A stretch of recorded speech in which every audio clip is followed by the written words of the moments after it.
Our lesson for today is about the discriminant and the nature of roots of quadratic equation.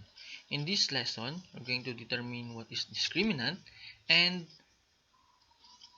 how to get the discriminant of the quadratic equation and what is the connection of this to the nature of roots of quadratic equation.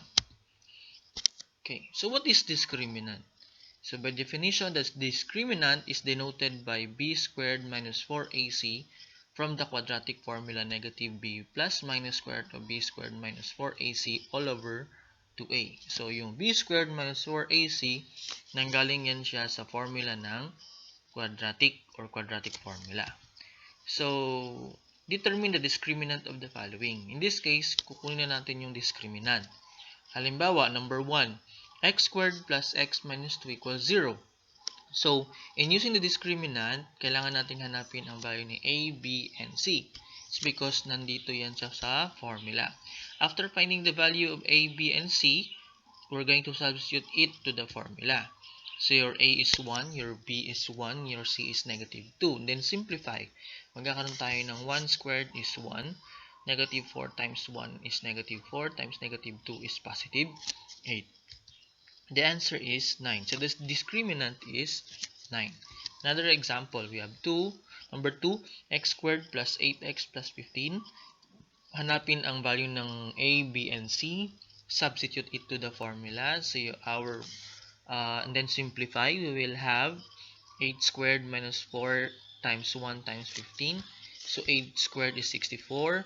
4 times 1 is 4 times 15 is 60. 64 minus 60 is 4. So, the discriminant of this equation is 4. Okay, we have another example. We have 3x squared minus 2x minus 7 equals 0. So, we will have a is 3, b is negative 2, c is negative 7. So, b squared minus 4ac. So, substitute lang lahat ng values. You have negative 2 squared minus 4 times 3 times negative 7. So, 4 plus negative 4 times 3 is negative 12 times negative 7 is 4. Tama ba? Okay. We will have 88. So, yung 9, 4, and 8, yan na po yung discriminants. Ano ba ang connection na discriminant sa nature of roots of quadratic equation? Ito yon. Ito yung mga dapat nyo tandaan. If b squared minus 4ac or ang discriminant is greater than 0, then it has two distinct roots. Okay, another one. If b squared minus 4ac equals 0, then it has two non-distinct roots.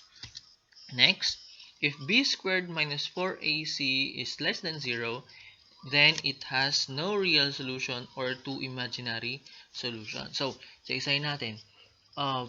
If b squared minus 4ac is greater than 0, it has two distinct roots. When you say two distinct, dalawang magkaibang roots. Okay?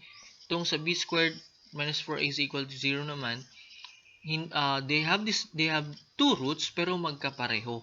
Magkapareho yung kanilang roots or solutions. Ito naman, imaginary solutions. Ibig sabihin, yung may negative value sa loob ng radical sign or yung may I or imaginary. Okay, let's go to the examples. Determine the nature of roots of the following quadratic equations. Number 1, x squared plus x minus 2. Again, kakunin lang natin yung value ni discriminant. So, the answer is 9. 9 is greater than 0. Means, it has, or the equation x squared plus x minus 2 has two distinct roots. May dalawa siyang magkaibang roots or solutions. Another one, x squared plus 4x plus 4 equal to 0. So, we will have this case. So, 0 minus 0 is 0. Pag 0 equal to 0 siya, meron siyang two non-distinct roots. May dalawang roots na hindi na magkapareho. Equal talaga. Kung 2 yung isa, dapat 2 yung isa. Pag negative 2 rin yung isang roots. 3x squared minus 2x plus 7 equals 0. Find the value of a, b, and c. Substitute to the formula and then simplify. The answer will be negative 80. So, pag negative 80 less than 0 siya, it means yung kanyang roots ay dalawang imaginary or unreal roots. Dalawang imaginary or unreal roots. So, magkadugtong itong ano sa real ha. Mali na yung pagka-type. Okay. Okay, that's the end. So, ulitin ko, yung discriminant ay ginagamit to find the nature of roots of quadratic equation. So, pag greater than 0, two distinct roots. Pag equal to 0, that is two non-distinct roots. Pag less than 0, okay, pag less than 0 siya, that is imaginary solutions or there are two imaginary solutions or no real solutions. Okay, that's it for the lesson under discriminant and the nature of roots. God bless everyone.